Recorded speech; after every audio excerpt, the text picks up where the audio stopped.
झारखंड में 10 किलोमीटर चला है, कोई महाराष्ट्र में 20 किलोमीटर चला, कोई हजारों लोगों को करके चला, साथ में चल रहे हैं, बड़े बड़े आंदोलन वहां पर दिख रहे हैं। लेकिन आप अगर अपनी स्टेट में जाकर, अपने एरिया में जाकर आप हजारों संघर्ष कर लेंगे तो आपको जीत नहीं हासिल होगी। अगर आपको वाकई में ये दिखाना है कि संघर्ष करना कि उन्होंने किया है तो उनको बोध गया आना ही होगा और हजारों लाखों की तादाद में आना होगा, तब बदलाव आएगा। अगर आप ये सोच रहे हो कि अपने एरिया में अगर आप करेंगे और हमें जीत हासिल होगी, क्या महाबोधि जो है उनकी आंदोलन सक्सेसफुल होगा, तो वो होने वाला चांसेस मुझे बड़े कम दिखते हैं। अनलेस एंड अनटिल पूरे भारत के बुद्धिस्ट एक जगह पर एकजुट ना हो जाए। और धरना भी दे तो बोध गया में मेन टेंपल के आगे ही धरना होना चाहिए। ये बात इनकी बिल्कुल सही है। ये और कोई तय नहीं करेगा कि धरना कहाँ देना है, ये तय हमें करना है कि हमें धरना कहाँ देना है। तो मेरा सबसे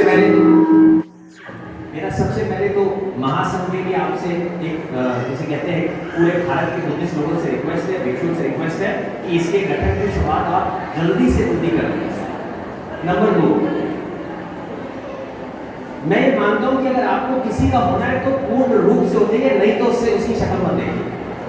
आज आकाश लामा जी अगर लीड कर रहे हैं और सब उनके साथ हैं, तो ये जो पैसे को लेकर चीजें आती हैं कि पैसा ज्यादा हो गया, कम हो गया, या तो आप इस गली में आइए ही मत। अगर आ गए हैं तो अपने आप को पूरा निछावर करके आइए कि अगर ये इंसान के पास तो अगर पैसा आ भी गया तो ये इंसान वो पैसा भारत को ऑर्गेनाइज करने में ही लगाएगा और किसी काम में पैसा वो आदमी नहीं लगाएगा। ये चीजें आपको समझनी होगी, ये बहुत जरूरी है सभी के लिए। और सबसे अहम बात, मैं बहुत सारे बुद्धिस्ट राष्ट्रों में गया, देश में फिर वापस आया, देखा कि भारत में बुद्धिस्ट पॉपुलेशन कम क्यों है, कि कारण क्या है कि हमारे देश में बुद्धिज्म इतना कम क्यों है, आखिर कारण क्या है। तो मुझे लग रहा था कि पहले दूसरे धर्मों के लोग शायद इसे आगे बढ़ने नहीं दे रहे, क्या कोई इस तरह का कारण है।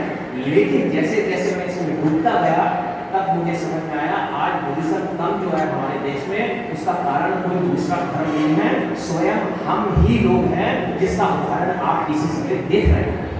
आज लोगों को, मुझे ये सुनने में आता है, बहुत सारे लोग ऐसी बात करते हैं कि क्वेश्चन कर रहे हैं कि ये गलत हो रहा है, वहां पर वो क्यों कर रहे हैं। आप ये बात समझो, अगर हमारी लड़ाई होगी तो ये सक्सेसफुल नहीं होने वाला। ये आपको समझना होगा। लोग लड़ाएंगे किसी न किसी बात को लेकर, कोई पैसे को लेकर लड़ाएगा, कोई भिक्षु की इमेज को लेकर लड़ाएगा, कोई किसी तरीके से लड़ाएगा। लेकिन वो याद रखो, वो हमारी घरेलू लड़ाई है, वो भिक्षु की घरेलू लड़ाई है। क्या सही है क्या गलत, लेकिन जब हम बाहर निकलेंगे तो हमें संगठित होना ही होगा। अगर हम संगठन टूट गया तो आप समझ लीजिए माँ बोधी का सपना कभी भी पूरा नहीं होगा। तो संगठित होना जो है वो सबसे इंपॉर्टेंट है। ये मैं इसलिए मैंने आकाश लामा जी के लिए कहा कि आप अगर उनको मान रहे हैं तो दिलो जान से मानिए। और इतने भिक्षु जो मुझे दिखने में आया 140 दिनों से, मालूम था मुझे एक दिन ये चीवर छोड़कर वापस नॉर्मल जिंदगी में आना है। लेकिन वो जो 4 महीने भी मुझे ऐसा लगा कि मैंने कितने बड़े बलिदान दिए हैं, कि ये मैंने चिवर पहन के अपने आप को ऐसी फीलिंग आती है। और जिन्होंने जीवन भर के लिए चिवर पहना है, उनकी बलिदान की आप चेष्टा कर ही नहीं सकते कि वो कितना बड़ा बलिदान है जो उन लोगों ने दिया। और 140 दिन बैठकर यहाँ इसके लिए वो स्ट्रगल कर रहे हैं। तो इसके लिए मैं आपको एक बात आज प्रॉमिस कर देता हूँ कि इन 140 भिक्षुओं को फ्यूचर में किसी भी चीज़ की रिक्वेस्ट या चाहिए होगा कोई भी चीज़, तो वो देने का प्रॉमिस आज मैं आप लोगों से करता हूँ।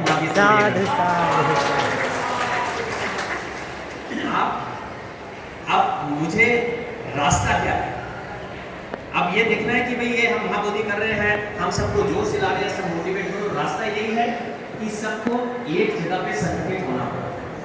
अगर बोध गया नहीं आ सकते, किसी के पास पैसे की कमी है, किसी के पास और बहुत सारी चीजों की कमी है, तो वो अगर नहीं आए तो हमें जाना पड़ेगा।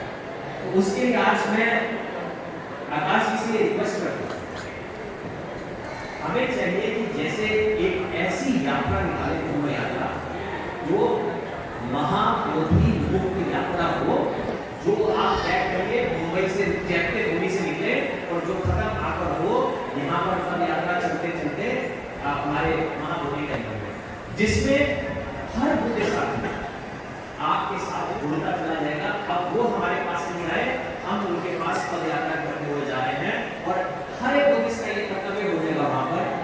किसी न किसी रूप में अपना एक योगदान दे।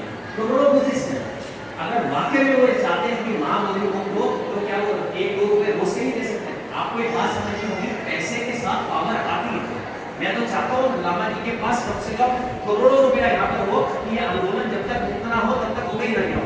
पैसा तो हर चीज पे लगता है, तो उस पर शक करना आप किसी भी सिचुएशन में आप मत करिए। इनफैक्ट लोगों को ये कहिए कि मैक्सिमम से मैक्सिमम अगर 2 करोड़ 4 करोड़ भी बुद्धिस्ट पूरे भारत में रोज 1-2 रुपए भी देंगे तो करोड़ों रुपए यहाँ पर इकट्ठा हो जाएगा। और आप ये सोचोगे ये आज ये छोटा सा इवेंट भी करने के लिए उनको कितना प्रॉब्लम आया होगा वो मैं जानता हूँ, क्योंकि हर चीज का भी किसी से रिक्वेस्ट हो सकता है, किसी ने फ्री में दिया हो, आप लोगों को यहाँ पर लाना, चाय पानी करना, ये पूरा ये करना, ये कुछ भी चीज फ्री में नहीं होता।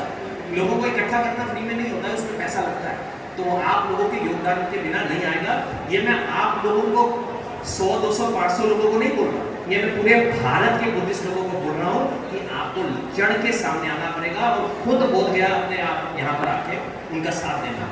तो उसके लिए मैं चाहता हूँ कि एक ऐसी एक धम्म यात्रा निकले जो बहुत इंपॉर्टेंट है, जिससे सारे लोग जुड़ जाए। वो अपने आप में एक हिस्ट्री होगी, तो लोगों को डर लगने लगेगा कि ये सभी लोग जो हैं आज संगठित हो गए हैं। और इससे अच्छा ये है कि इनसे लड़ाई से अच्छा ये है कि महाबोधि को मुक्त कर दिया जाए। एक चीज और मैं देख रहा था सोशल मीडिया में काफी, आपको ऐसा लगता है कि भगवान बुद्ध के ज्ञान से बड़ा या धर्म से बड़ा कोई चीज है इस दुनिया में? किसी को लगता है ऐसा? मेरे हिसाब से भगवान बुद्ध के धर्म से बड़ी सच्चाई, बड़ा सत्य इस पूरे संसार में, सृष्टि में आज तक सामने नहीं आया। तो हमारा तो बहुत पावरफुल। तो ये ध्यान रखिए, अपनी लाइन आप जितनी मर्जी बड़ी करिए, लेकिन दूसरी लाइन को छोटा करके बड़ा करने की कोशिश ना करिए।